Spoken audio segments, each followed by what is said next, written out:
So hello and welcome to another Valorant tips and tricks video. Today we'll be looking about how to attack on the map Breeze, and again I have the meta agent comp here for you. This one is pretty standard. The only difference would be Sky for KO. That's what some pro teams prefer, but the others are pretty standard and pretty set at this point. So we have a Jet, a Viper, a Cypher, a Sova, and a Sky. And to be honest, Breeze is probably the only map that I will suggest this, because I do think that your win rate or your chances of winning a game on this map will greatly increase if you do have a Viper on this map. I think that this is the only map where it's true, where it's like, a must, an absolute must on this map, because otherwise you just won't have effective enough smokes, and Viper wall on this map is so good that, if you or someone in your party, if none of you know how to play Viper, it might be worth just, going into a couple unranked games, or going into,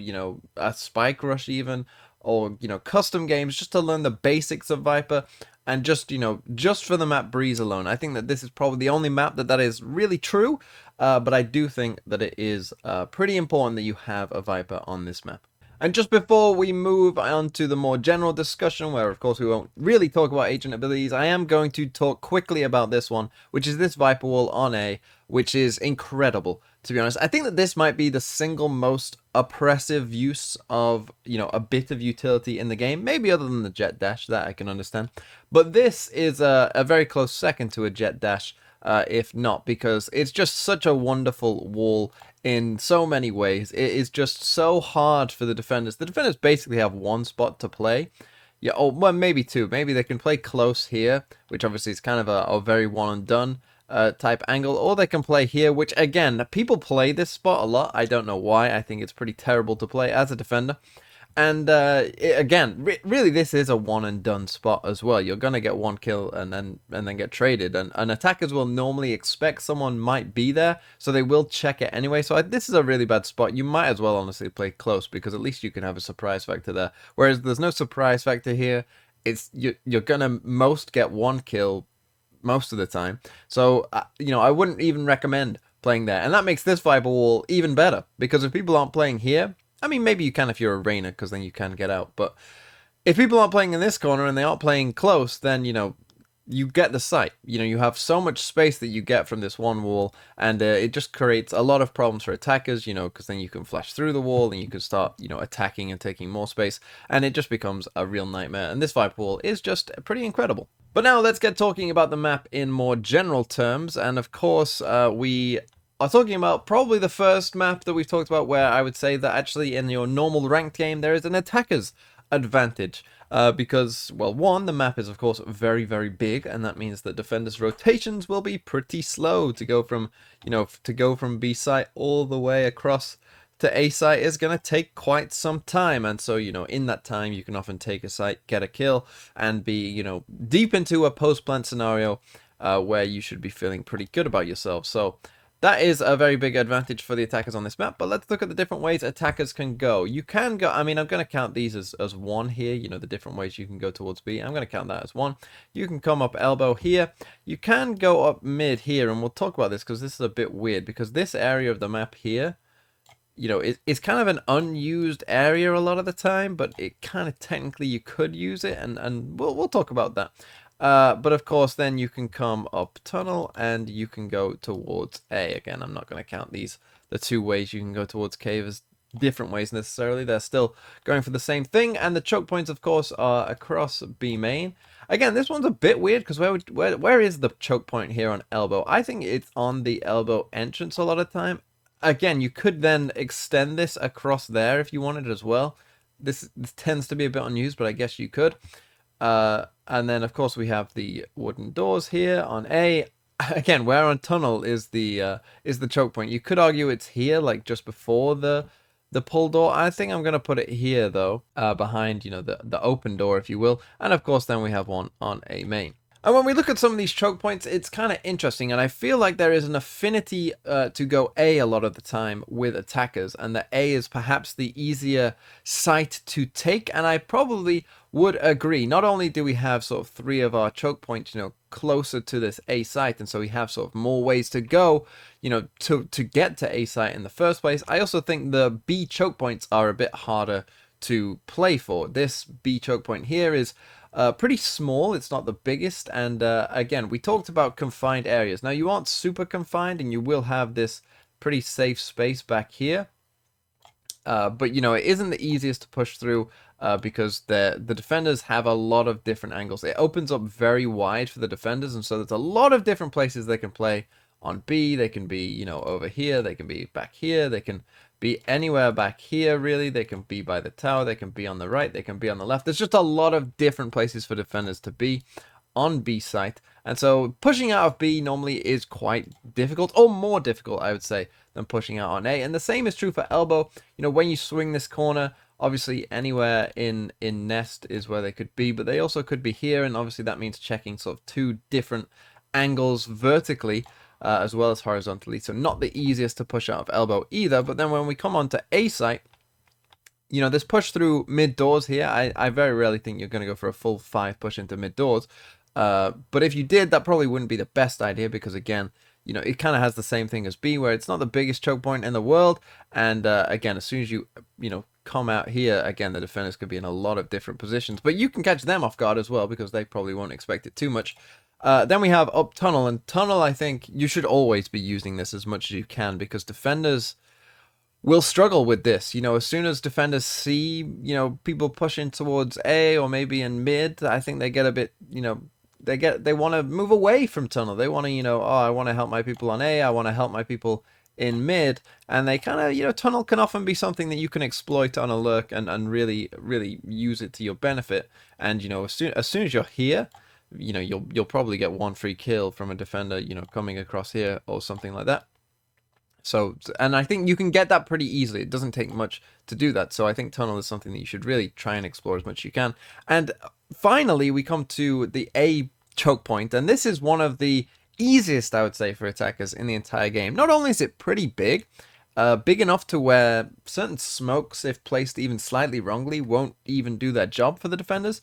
But also, we talked about on Bind how it's, tiny choke point and then tiny confined area that you get trapped in as well, on that choke point, which makes a lot of utility usage pretty bad to try and just push it. Whereas on A, we have this rather, larger choke point and an absolute affinity of space to fall back into a nice open cave to fall back into, which means that, things like raise grenades, things like Viper mollies, things like we talked about on Bind with the Brimstone molly as well. All of those things, plenty of abilities in the game really, just won't have much effect in this space, because you can just run back and you can just wait and you'll be safe no matter what. And that is kind of what is pretty important.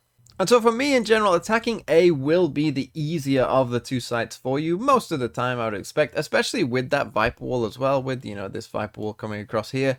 It will be even easier for you, and you will get a lot of space for free a lot of the time. And, you take this choke point, with this Viper wall, you take this choke point from this, which is already a pretty large choke point, but, small enough for defenders to pretty easily defend.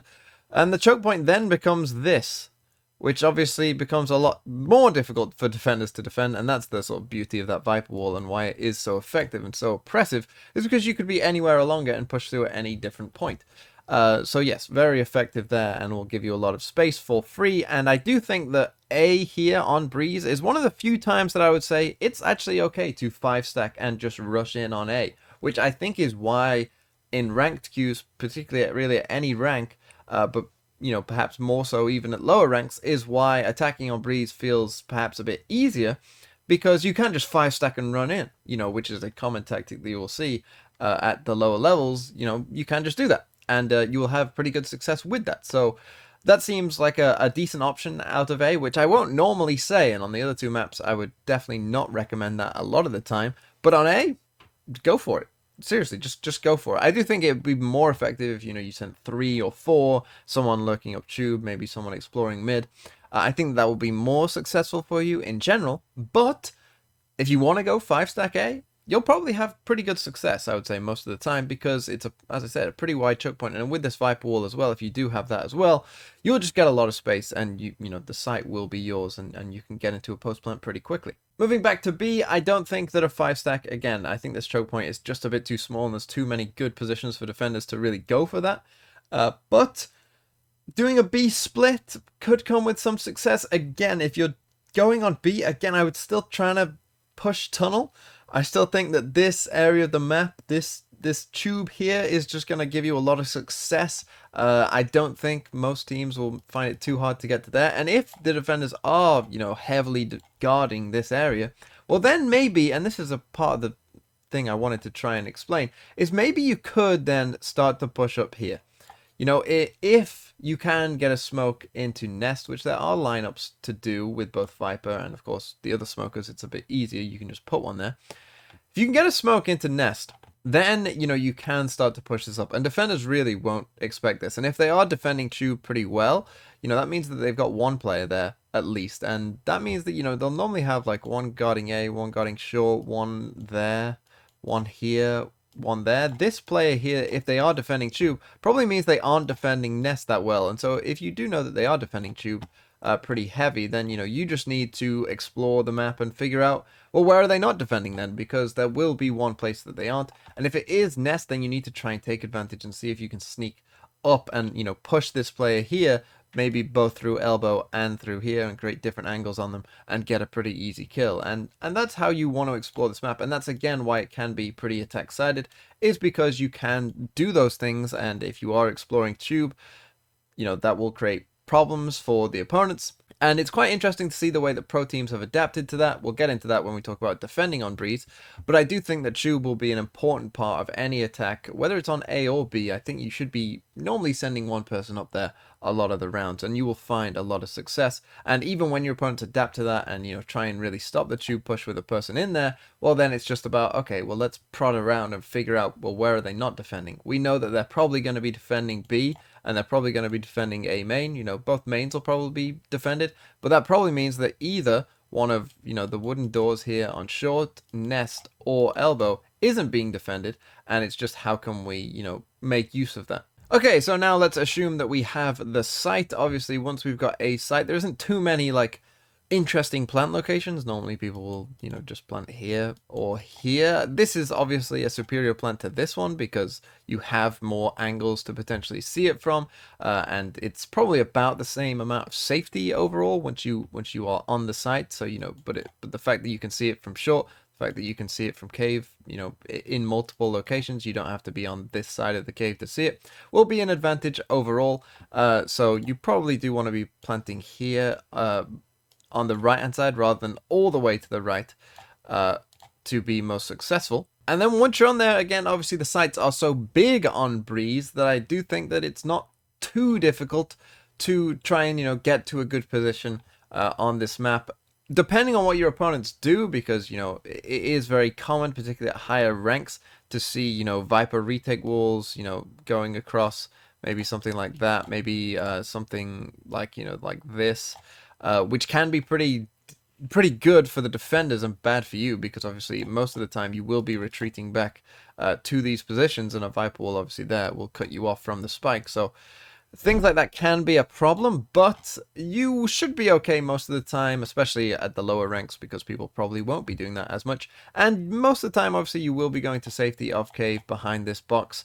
And, you know, depending on how much of the site you have, this is a pretty safe plant. The problem with going back to these positions, of course, is you do tend to give the defenders a lot of space.